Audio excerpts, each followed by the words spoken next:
ये बेटा यहाँ तक हो गया था, ओपनिंग ए शेयर डॉक्यूमेंट हो गया था ना यहाँ तक।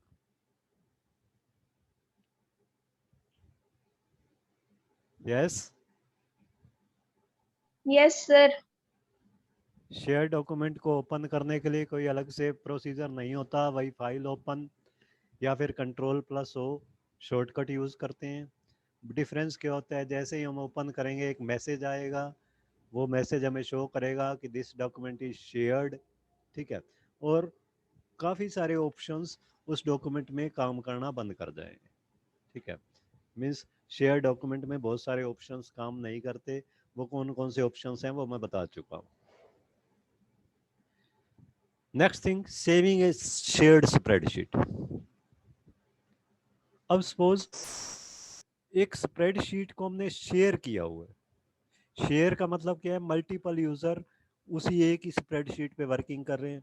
ठीक है, और उसको हम सेव कर रहे हैं। अब सेव करने में मेनली दो केसेस हो सकते हैं।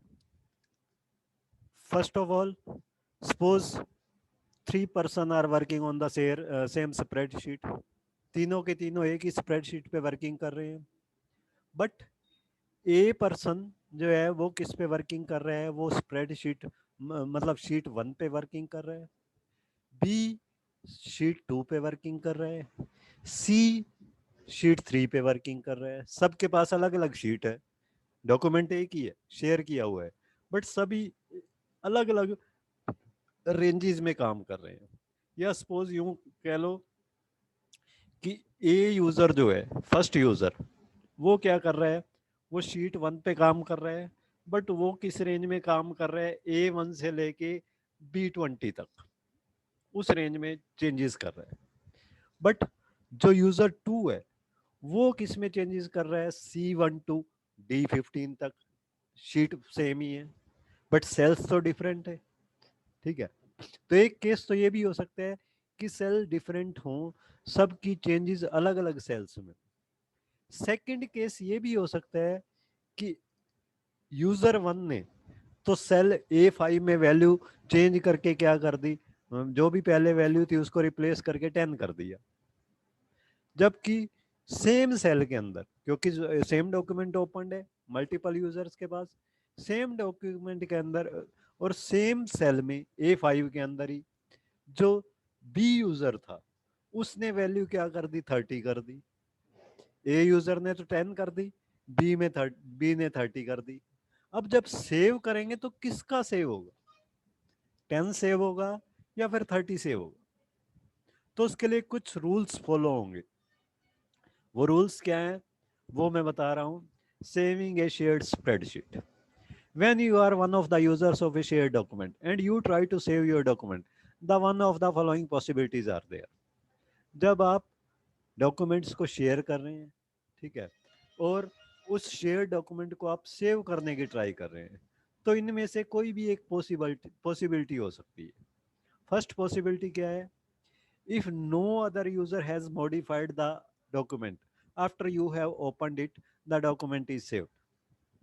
मतलब क्या है, जब आपने डॉक्यूमेंट को ओपन किया, शेयर करना स्टार्ट किया, उसके बाद से आपने ही सारे चेंजेस किए हैं, किसी और ने चेंज किया ही नहीं। किसी भी और सेकंड यूजर ने उस वर्कबुक में कोई चेंज नहीं किया, सिर्फ आपने ही चेंज किए। उस केस में तो जब आप सेव का ऑप्शन यूज करोगे तो सेव हो जाएगा सिंपली, क्योंकि कोई कंफ्लिक्ट नहीं है। ठीक है, सिर्फ आपने ही चेंजेस किए हैं तो आपके चेंजेस सेव हो जाएंगे। सेकंड केस ये भी हो सकता है, if any other user has modified the document after you have opened it. जब आपने ओपन किया उसके बाद किसी दूसरे यूजर ने भी उसमें कोई चेंजेस किए हैं, आपने भी किए हैं, दूसरे ने भी किए हैं। ठीक है, तो अब इसमें भी दो केसेस होंगे। कौन सा, when there are no conflicts, कोई कन्फ्लिक्ट नहीं है। कोई कन्फ्लिक्ट नहीं है का मतलब क्या है, ठीक है, जो मल्टीपल यूजर्स ने चेंज किए उन सब के सेल्स अलग अलग।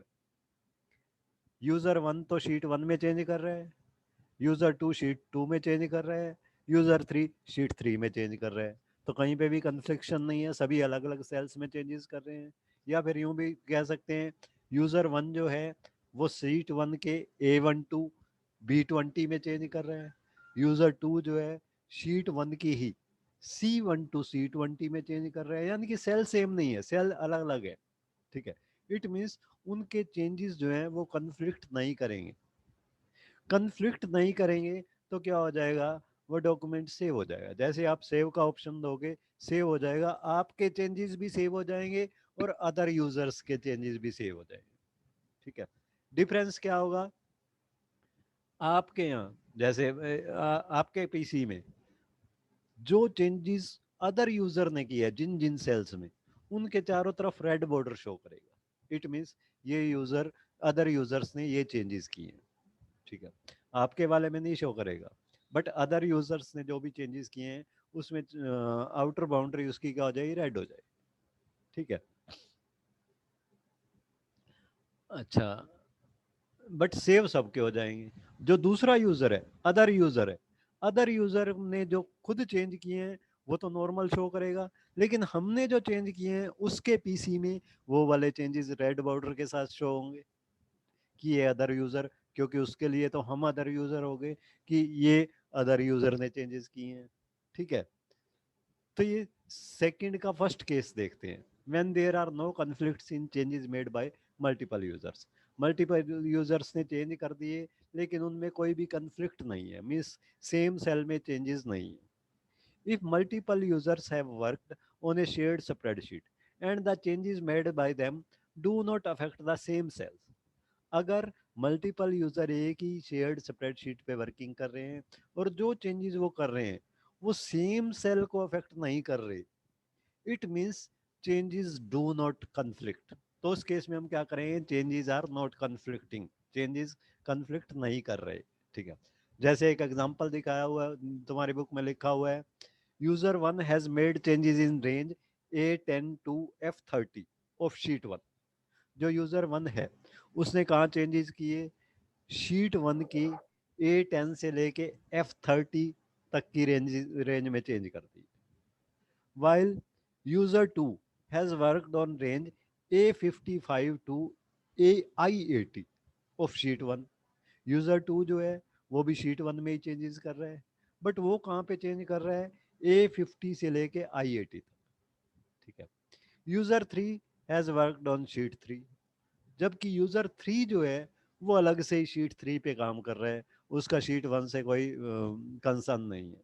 ठीक है, तो सबके सेल्स अलग अलग हैं, सब अलग अलग सेल्स में चेंजेस कर रहे हैं। It means the changes made by these users do not affect the same cells and hence are not conflicting. इसका मतलब क्या है, उनके जो चेंजेस हैं वो सेम सेल से रिलेटेड नहीं है, इसलिए हम क्या कहेंगे, वो कन्फ्लिक्टिंग नहीं है।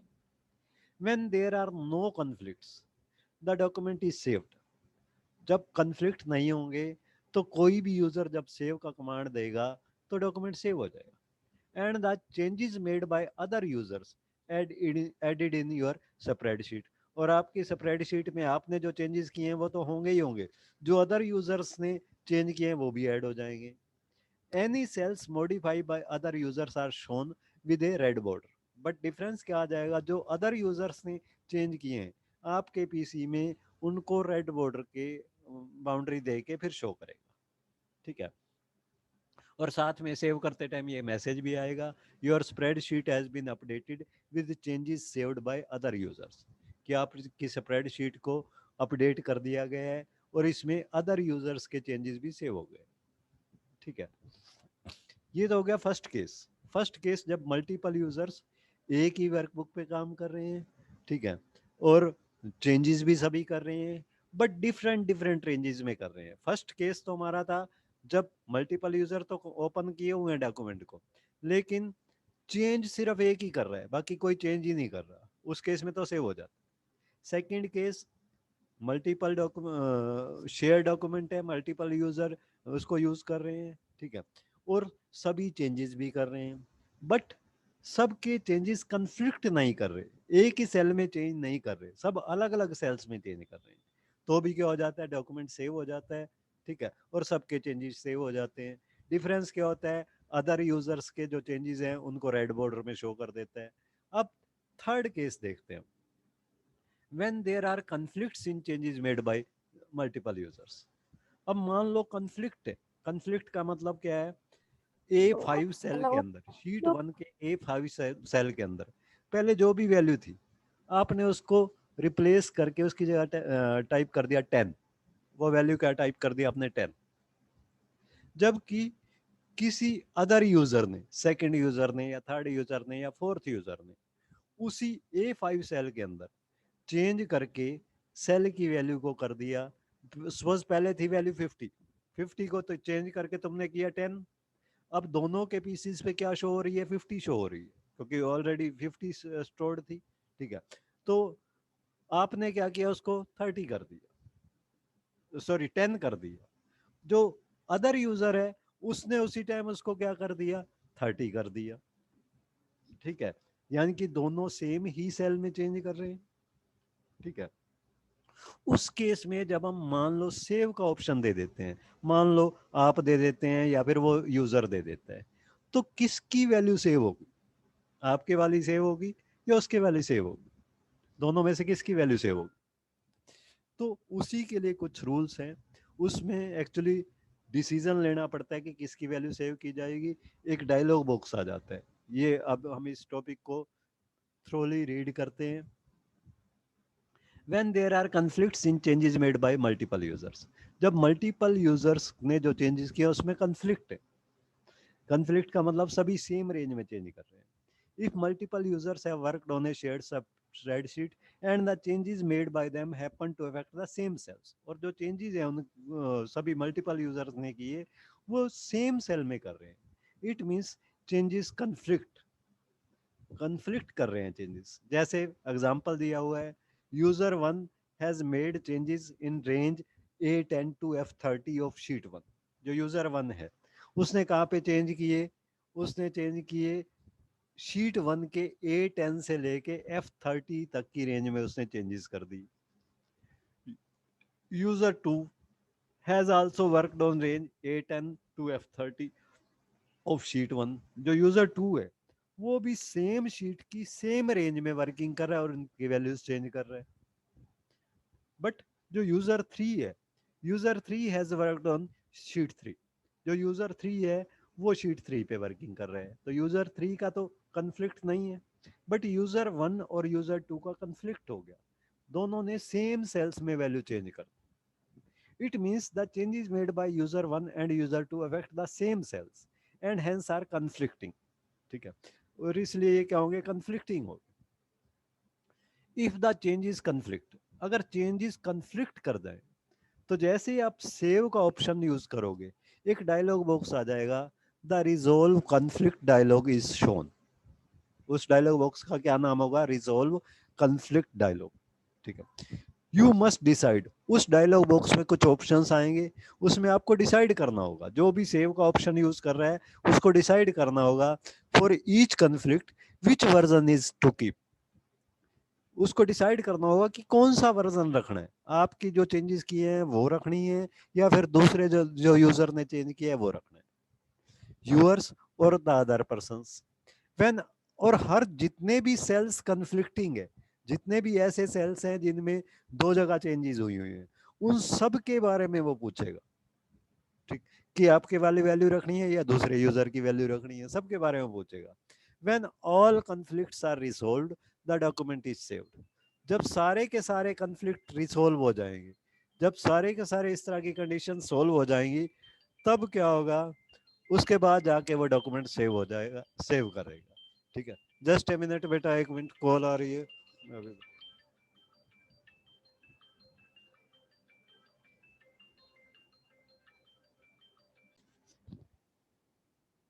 यस, अब जब चेंजेस कन्फ्लिक्ट हो रहे हैं तो resolve conflict dialog box show होगा, ठीक है।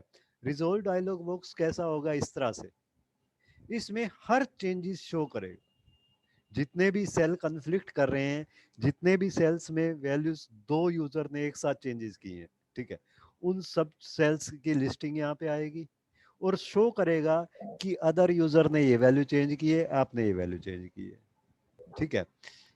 यहाँ ऑथर का नेम देगा कि इस ऑथर ने ये चेंज की है, इस ऑथर ने ये चेंज की है, यहाँ डेट टाइम बताएगा, इसने इतने बजे चेंज किया, इसने इस टाइम पे चेंज की है, ठीक है।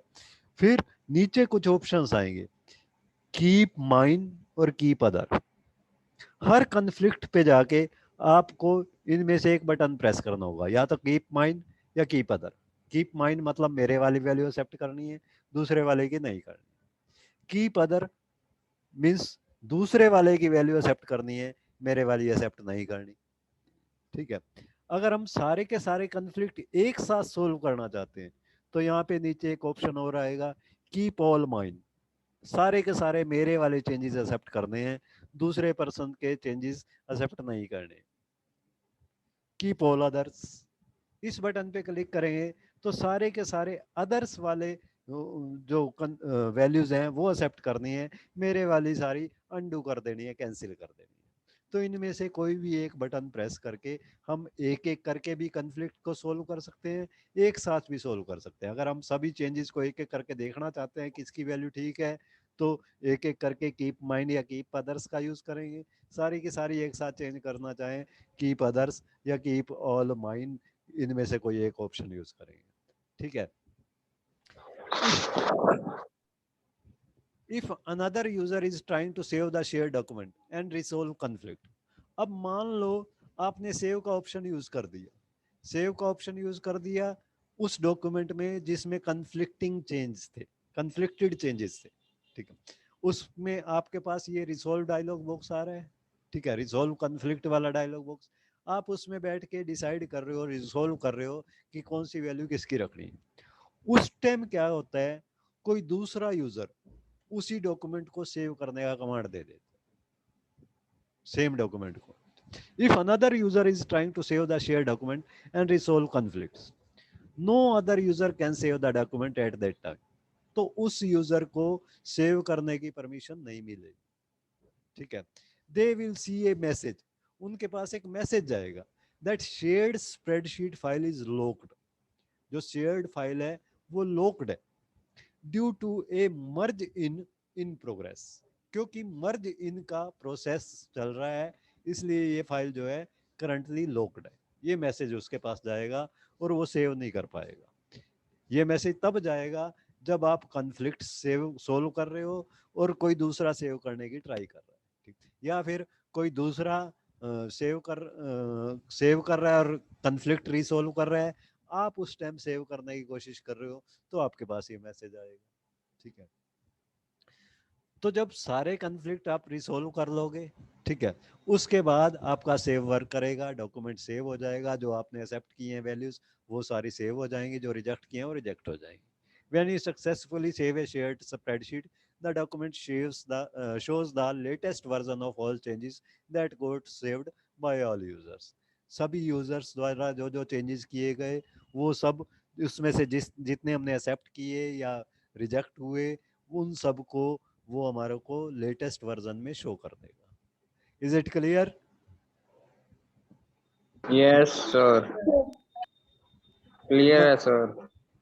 Now next main topic is recording changes in A spreadsheet. What do you mean by recording changes? Recording changes को समझने के लिए मैं एक एग्जांपल बताता हूँ तुम्हें। यह एक एग्जांपल तुम्हारे यहाँ बुक में भी दिया हुआ है। पहले इस एग्जांपल को देख लेते हैं, फिर मैं बताता हूँ रिकॉर्डिंग चेंजेस होता क्या है।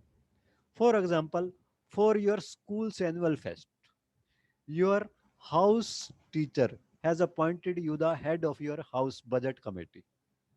मान लो आपके स्कूल में कोई भी एनुअल फेस्टिवल है, ठीक है, और आपका जो हाउस टीचर है उसने क्या किया, उसने आपको हाउस बजट कमेटी का मेंबर बना दिया। ठीक है। And has asked you to prepare a sample budget for your house. और साथ में उसने आपकी ड्यूटी भी लगा दी कि इस आप अपने हाउस का सैंपल बजट तैयार करो। सैंपल बजट मीन्स इस एनुअल फंक्शन में हमारे हाउस पे कितना पैसा खर्च होने वाला है, क्या क्या चीज हमारी रिक्वायरमेंट क्या रहेंगी, ठीक है, और कितना बजट हमें चाहिए होगा। She has given you a previous year's file for reference and some instructions. उसने क्या किया, आपको साथ में पिछले साल की जो बजट फाइल थी वो भी दे दी कि इसमें से देख के आप आइडिया लगा सकते हो और इसी में चेंज कर देना। जो भी आपको ठीक लगे उसी में चेंज कर देना, ठीक है। Now you can make some changes in the previous year's file but would like to save it only after your house teacher approves it. अब आप उसमें पिछले साल की बजट फाइल में कुछ चेंजेस कर दोगे, बट आप सेव उसको कब करना चाहोगे, जब आपका हाउस टीचर उसको अप्रूव कर दे, हाँ भाई ये बिल्कुल ठीक किए हैं तुमने चेंजेस, ठीक है। बट टीचर उस टाइम अवेलेबल नहीं है, ठीक है। In such cases it is useful to record changes. ऐसे केसेस में आप चेंजेस रिकॉर्ड कर सकते हो। आप क्या करोगे, उस बजट फाइल को ओपन करोगे, चेंजेस की रिकॉर्डिंग स्टार्ट कर दोगे और साथ में चेंज करना स्टार्ट कर दोगे। उससे क्या होगा, जो जो चेंजेस आपने किए वो चेंजेस तो हो जाएंगे, बट साथ में उनकी रिकॉर्डिंग भी होती रहेगी। टीचर जब भी चाहे देख सकता है कि आपने क्या क्या चेंजेस किए, पहले वहाँ पे क्या वैल्यू थी, आपने क्या वैल्यू वहाँ पे की, वो चेंजेस में ऑटोमेटिकली रिकॉर्ड होता रहेगा, ठीक है। Recording of changes is a specific editing mode. Recording of changes क्या है, एक एडिटिंग मोड होता है where in it is possible to make temporary changes in the document.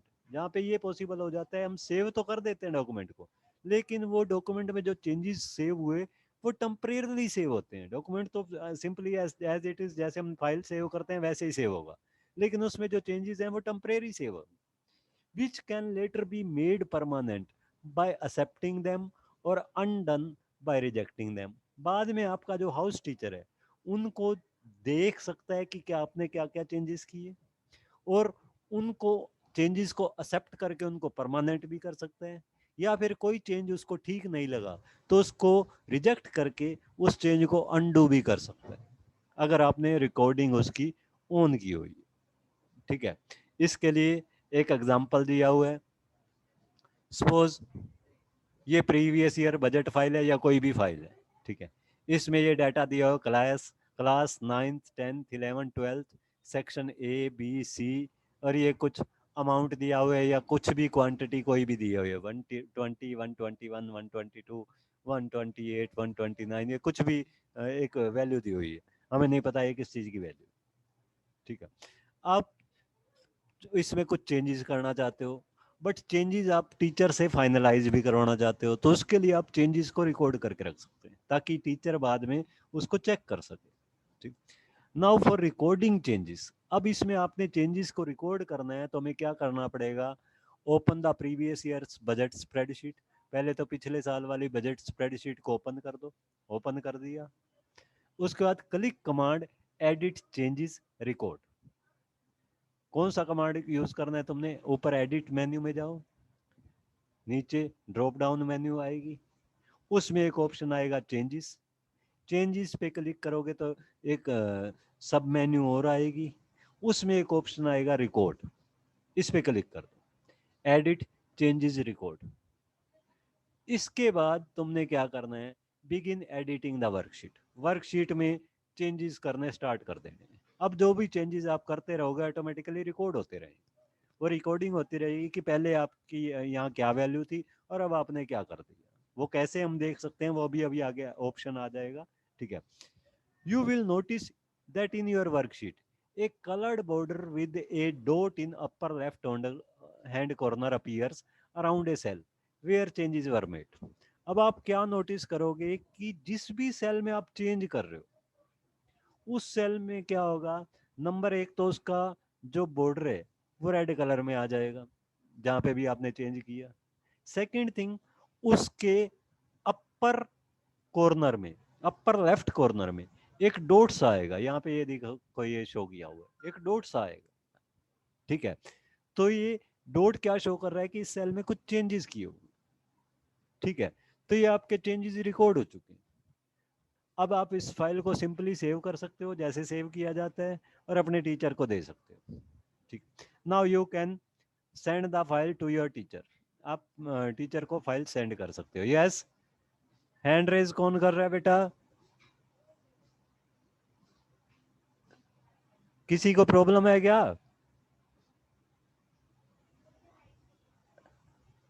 Hello, clear है सबको? Yes sir. ओके, अब आप उसको सिंपली सेव करके अपने टीचर को दे सकते हो। आपका टीचर वो चेंजेस चेक कर सकता है। कैसे चेक करेगा, वो आगे ऑप्शन आ जाएगा। ठीक। अब जो स्टूडेंट है, कई बार वही क्या चाहेगा, जैसे मान लो ये वैल्यू थी 136 ओरिजिनल में, उसने क्या कर दिया 236 कर दिया इसको चेंज करके। अब वो इसका रीजन भी साथ में लिखना चाहता है कि मैंने 136 का 236 कैसे किया, क्यों किया। ठीक है। मे बी वो ये भी रीजन भी बता सकता है कि the price of this item has got changed, इस आइटम का प्राइस चेंज हो गया है इसलिए मैंने चेंज किए हैं। या फिर मे बी कुछ भी और रीजन वो बताना चाहे वो बता सकता है। उसके लिए वो खुद के कमेंट ऐड कर सकता है। उसने वैल्यू तो चेंज कर दी, वो कमेंट्स भी दे सकते हैं। You would want to add some details और कमेंट्स अबाउट दीज चेंजेस, इन चेंजेस के बारे में आप कुछ कमेंट्स भी ऐड करना चाह सकते हो, which can be done by adding comments which is being, उसके लिए हम उस सेल में कमेंट ऐड कर सकते हैं। अब कमेंट्स कैसे ऐड करते हैं ये देखते हैं। Adding comments to change cell, जो सेल चेंज किए गए उसमें कमेंट्स कैसे ऐड करेंगे। By default whenever you make changes with record changes command, by default क्या होता है, जब भी आप चेंजेस करोगे रिकॉर्ड चेंजेस कमांड के साथ, Calc automatically adds to any recorded changes a comment. Calc अपने आप ही कमेंट ऐड कर देगा, जिस भी सेल में आपने चेंज किया वहां अपने आप ही कमेंट ऐड कर देगा। जैसे यहाँ पे देखो, ये 236 हमने किया था वैल्यू 136 को लेके, जब इस सेल में हम पॉइंटर को लाएंगे इस डॉट के पास, रेड कलर के डॉट के पास, तो ऑटोमेटिकली ये क्या शो करेगा, इस तरह से एक मैसेज शो करेगा, cell C7 changed from 136 to 236। Cell C7 की वैल्यू 136 से 236 कर दी गई है। साथ में बताएगा ऊपर यूजर का नेम, पेस, पेस यूजर ने चेंज की है, इस डेट को चेंज की है, डेट भी शो करेगा, और इतने बजे चेंज की है, टाइम भी शो करेगा, डेट टाइम और यूजर का नेम ये सब शो करेगा। ठीक है, कि इस यूजर ने इसमें ये वैल्यू चेंज कर दी है और इतनी वैल्यू थी इतनी उसने कर दी। ठीक है। बट ये तो कमेंट जो है वो कैल्क ने अपने आप दे दिया कि इस सेल की वैल्यू 136 से 236 कर। जो स्टूडेंट है वो इसका रीजन साथ में देना चाहता है कि मैंने क्यों की। ठीक है, तो उसके लिए वो एडिशनल कमेंट भी दे सकता है। ये जो कमेंट जो कैल्क ने ऑटोमेटिकली बाय डिफॉल्ट दी है, उसमें तो जो स्टूडेंट है कोई भी यूजर उसमें कोई चेंज नहीं कर पाएगा, वो कमेंट तो ऐसे का ऐसे शो होगा। बट इसके साथ एडिशनल कमेंट दिया जा सकता है। ठीक है। But user but users can add additional comments to explain their changes by following the steps given below। नीचे वाले स्टेप्स को फॉलो करके यूजर जो है अपने एडिशनल कमेंट्स दे सकता है। उसके लिए करेगा क्या, वो select the cell with the change, जिस सेल में चेंज किया गया उस सेल को सेलेक्ट करो।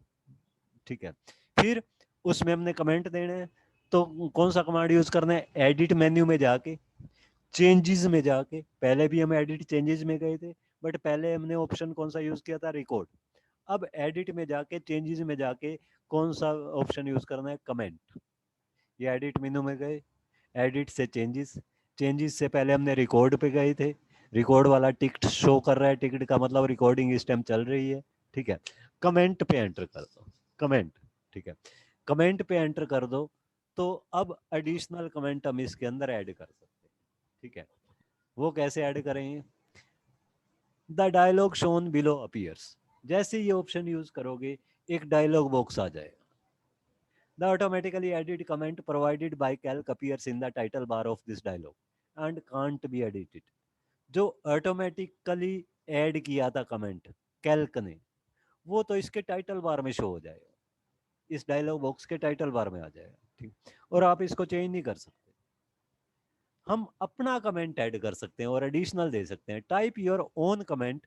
यहाँ एक नीचे बॉक्स आएगा, यहाँ अपना खुद का एक एडिशनल कमेंट दो और ओके पे क्लिक कर दो। ओके पे जैसे ही क्लिक करोगे ये एडिशनल कमेंट उसके साथ ऐड हो जाएगा। अब कोई हम उस सेल में मूव करेंगे तो ये वाला कमेंट तो शो करेगा ही करेगा, साथ में नीचे वो रीजन भी, वो वाला कमेंट भी शो करेगा जो कमेंट यूजर ने दिए, जो कमेंट स्टूडेंट ने खुद ऐड की है, वो भी साथ में शो करेगा। ठीक है, तो कमेंट्स होते क्या हैं? Comments are description about the changes made in cells during record changes made. Record changes made में मोड में किस सेल में क्या चेंजेस की गई, क्यों की गई, उसकी डिस्क्रिप्शन दी जाती है कमेंट्स की हेल्प से। ठीक है, अब जब कमेंट डायलॉग बॉक्स आ रहा है तो यहाँ कमेंट डायलॉग बॉक्स पे ध्यान से देखोगे तो दो बटन आते हैं, एक राइट एरो, एक लेफ्ट एरो। लेफ्ट एरो वाला स्टेम डल शो कर रहा है, राइट एरो वाला शो कर रहा है। ये किस लिए? सपोज हम नेक्स्ट जो जिस भी सेल के अंदर हमने नेक्स्ट चेंज की है उसमें भी कमेंट देना चाहते हैं तो उस राइट वाले पे क्लिक कर दो, तो नेक्स्ट जहां जिस भी सेल में चेंज किया होगा उस सेल पे पहुंच जाएगा। फिर वहां पे इस बॉक्स के अंदर उस सेल का कमेंट भी दे सकते हैं। फिर नेक्स्ट पे क्लिक करें, उससे नेक्स्ट में पहुंच जाएगा, यहाँ पे उसका कमेंट भी देख सकते हैं। और फिर ये प्रीवियस वाले पे क्लिक करेंगे तो वापस पिछले वाले पे पहुंच जाएगा, उसका कमेंट हम ऐड कर सकते हैं। ठीक है, you can step through your changes one at a time. एक एक करके हम स्टेप कर सकते हैं अलग अलग कमेंट्स में, using the left and right arrows on the right hand side of comment dialog. Comment dialog box के ये जो राइट हैंड साइड में लेफ्ट और राइट एरो आ रहे हैं उसके थ्रू हम एक एक करके कमेंट्स पे जा सकते हैं and add comments to each change. और हर चेंज पे हम कमेंट्स ऐड कर सकते हैं। Is it clear now? Yes. Yes, sir. बेटा इसको Yes, sir. प्रैक्टिकली भी करके दिखाऊंगा मैं तुम्हें, बट Yes, प्रैक्टिकली sir. क्या होगा, कल होगा, अभी नहीं हो पाएगा क्योंकि टाइम बहुत Okay, कम रह sir. गया। ठीक है, अभी तो तुम्हारा एक टॉपिक और हो जाएगा, एडिटिंग चेंजेस कमेंट्स। ये छोटा सा टॉपिक है। अब Yes. यूजर ने, स्टूडेंट ने खुद के कमेंट्स ऐड कर दिए, खुद के कमेंट ऐड कर दिए। अब बाद में उसको ध्यान आया ये कमेंट तो मैंने गलत दे दिया, कुछ और कमेंट देना चाहिए था, तो अपने उस कमेंट को चेंज करना चाहते हैं। तो चेंज करना चाहे तो चेंज भी कर सकते हैं, प्रोसीजर सेम रहेगा। If you want to edit an existing change comment, procedure is just the same. Change comment अगर आप एडिट करना चाहते हो तो प्रोसीजर सेम ही रहेगा। क्या? Select the cell with the comment that you want to edit. जिसके कमेंट में आप चेंज करना चाहते हो सेल को सेलेक्ट करो। कौन सा ऑप्शन यूज करना है? एडिट मेन्यू में जाके चेंजेस में जाके कमेंट पे क्लिक कर दो। ठीक है, और वहां पे वही कमेंट डायलॉग बॉक्स ओपन हो जाएगा। ठीक है, उसमें जो भी बॉक्स के अंदर कमेंट तुम चेंज, जो पिछला तुम्हारा कमेंट था वो यहाँ पे शो हो जाएगा। उसको चेंज करके जो भी न्यू देना चाहते हो न्यू दे दो, ओके कर दो। ओके करोगे तो कमेंट क्या हो जाएगा? चेंज हो जाएगा। Next thing, reviewing change. Reviewing change का मतलब क्या है? अब स्टूडेंट ने तो वो चेंजेस रिकॉर्ड करके रख दिए, अब टीचर उनको देखेगा कैसे, उनको एक्सेप्ट कैसे करेगा, उनको रिजेक्ट कैसे करेगा? ठीक है, वो किस में आ जाएगा? Reviewing change. ठीक है, once the changes have been made to the document, एक बार डॉक्यूमेंट में चेंजेस कर दिए गए, the final authority would like to review the changes as so as to decide whether to accept the changes or reject them। जो final authority है वो सबसे पहले इसको चेक करना चाहेगा, ये डिसाइड करने के लिए कि उन चेंजेस को, किस चेंज को एक्सेप्ट करना है, किस चेंज को रिजेक्ट करना है। In order to review the changes there should be provision to filter the changes. जब रिव्यू कर रहे हैं, देख रहे हैं हम चेंजेस को, तो देखने वाले के पास कुछ प्रोविजंस भी होने चाहिए, कुछ ऑप्शंस भी होने चाहिए जिनकी हेल्प से वो देख सके कि 10 से लेके 15 तारीख के बीच में कौन से चेंजेस हुए।